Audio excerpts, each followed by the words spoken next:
All right, welcome everybody, and we're carrying on with our look through Dr. Dave Regis's suggested opening repertoire for new players. And if you've been following the videos in order, you'll know that we are part of the way through looking at some rapid games, some very quick miniatures, with the French defence, which is what Dr. Dave recommends when white plays pawn to king 4, or e4, as we call it in this century. Pawn to king 4, they haven't called chess moves that for a long time. Anyway, so that's what we're carrying on with. We've got 4 more games, 3 quite quick ones, and then one that's a bit more complicated. And in our first one, white isn't going to play the most common move, which is d4.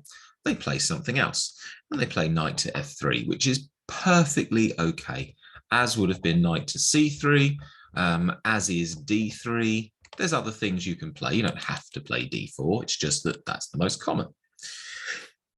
Doesn't change black's plan. Black plays d5. e5 from white. So we've got a strange sort of advanced variation going on. c5 from black is a pretty standard French defense move. And in our game here, white plays b4, which is the wing gambit. And it's perfectly playable. Computer will tell you it's pretty level.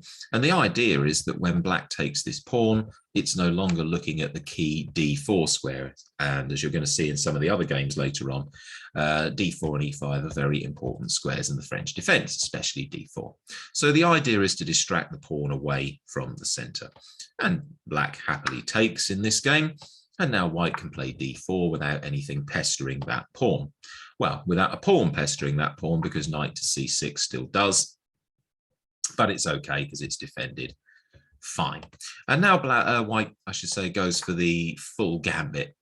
So offering black the chance to take another pawn. And they can. And if they do, what will eventually happen is white will win the pawn back, will win this pawn back, and we'll have lots of pressure over on the queen side and probably enough to make up for the sacrificed pawn. But we don't need to go into too much detail with that.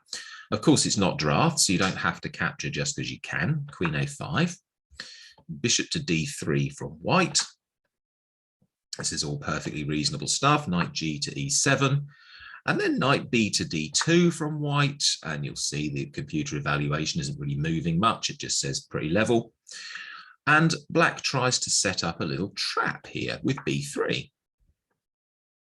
Now, actually, if white plays the right next move, they'll have a tiny advantage. I still say at our level, plus 0.6 is basically an equal game. Well, it certainly is at plus 0.4. But sets up a little trap, and white falls for it, and white plays pawn takes. So if you want to work out why that's a horrid mistake and why the bar has just shot up to say probably about -3, -4 for black, hit pause now.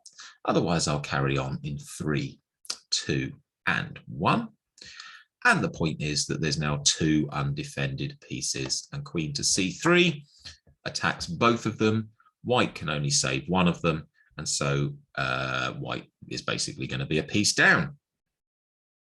All I would say, of course, is that in this position, white just shouldn't capture the pawn. A sensible move like castles. Yeah, I put the lines back on to make sure I wasn't saying anything silly. But yeah, just castle your king. No issue at all. And white's got a perfectly good game.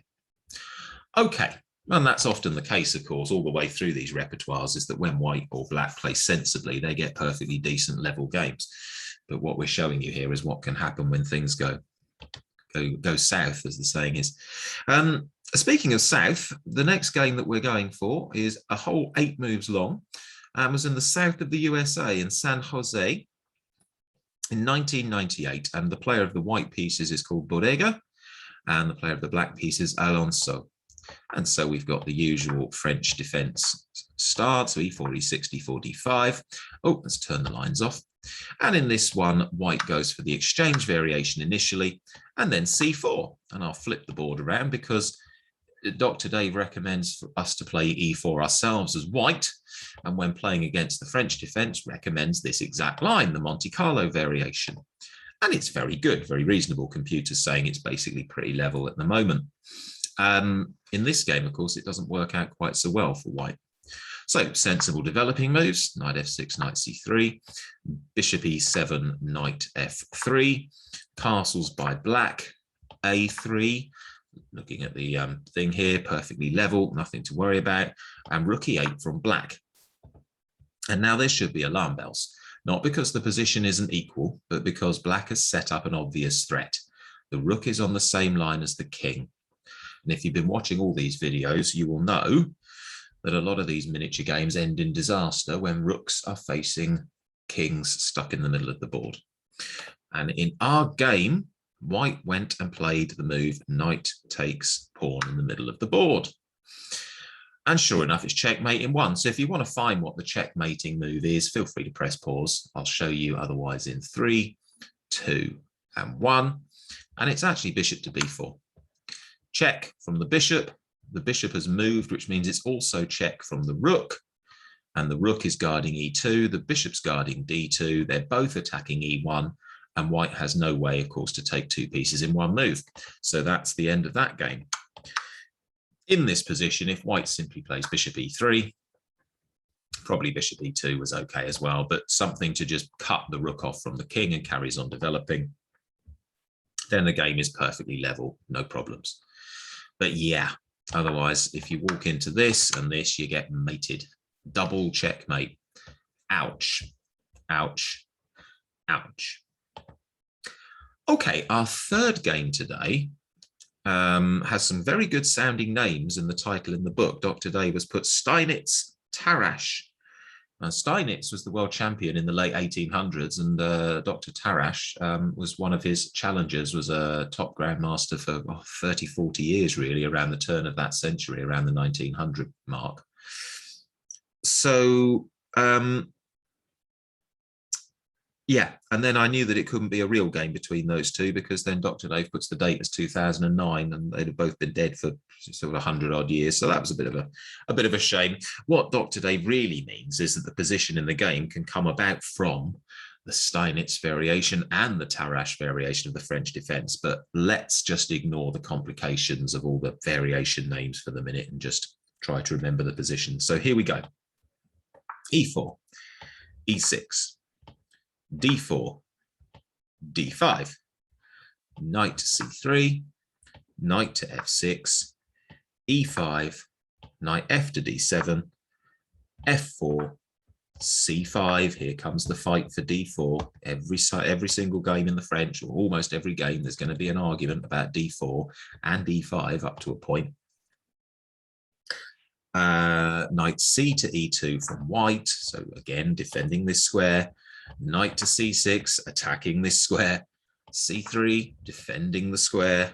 Queen to b6, attacking it again. Knight to f3, defending it again. And now black plays in a pretty level position here, as you can see. Plays f6.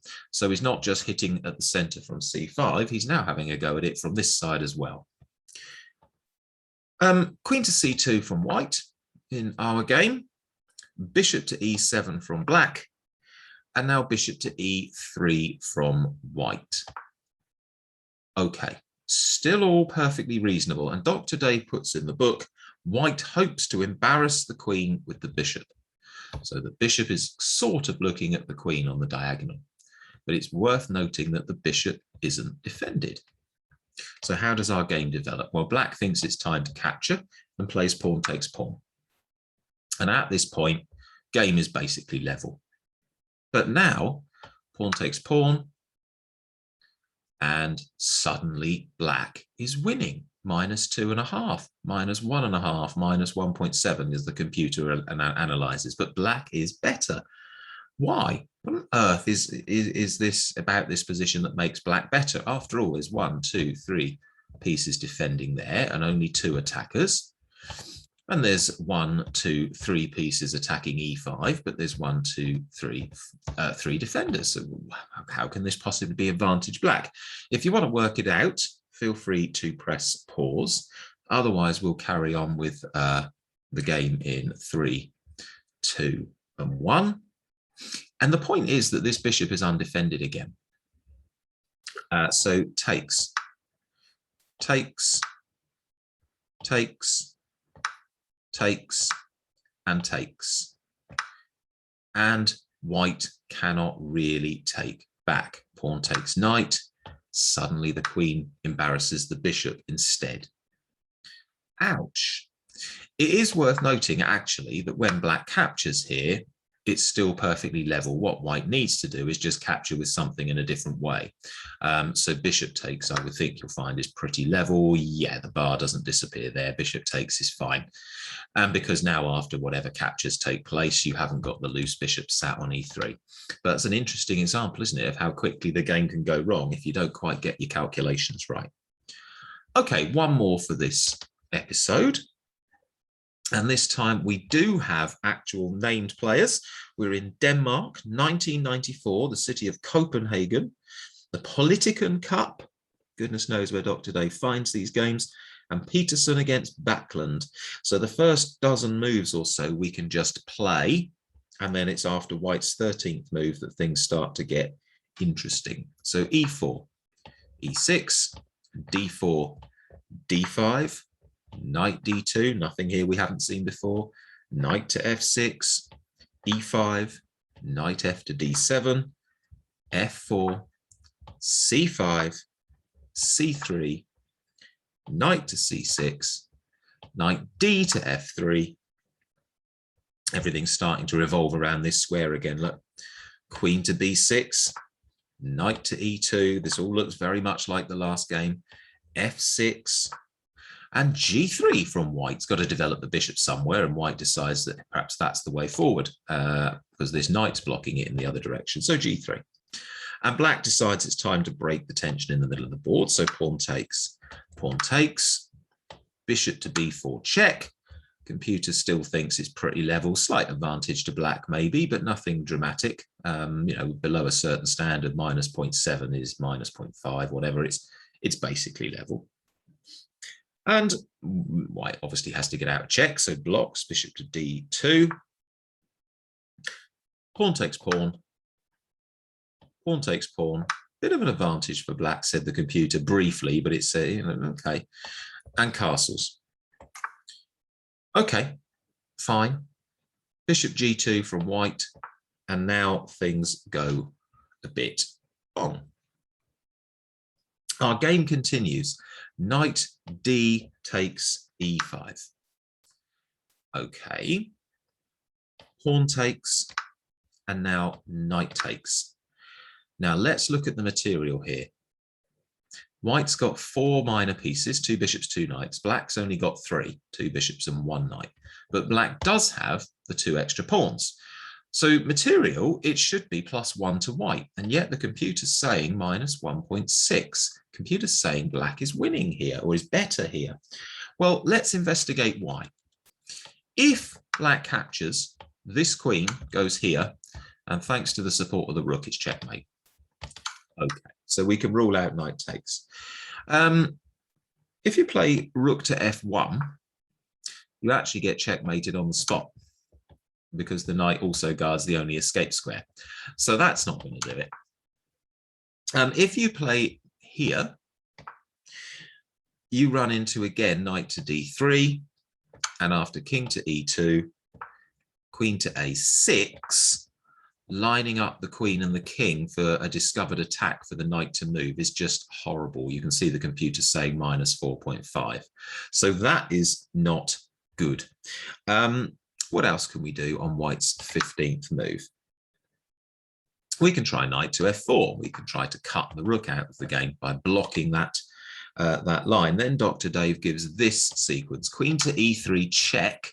Of course, you can't play bishop takes queen because the bishop is pinned, so the queen is very safe. And Dr. Dave gives king to f1, bishop takes bishop, knight takes, queen takes, queen takes, and now one last pin for Black, because this knight is lined up with the king, g5, and the knight can't run. So pawn takes knight is coming, and the computer says minus 1.7. Good game for Black. So that's all the things that could have happened. The good news is Dr. Dave gives us how the actual game carried on. So in this position, after knight takes here, White didn't fall for all of that. White played castles.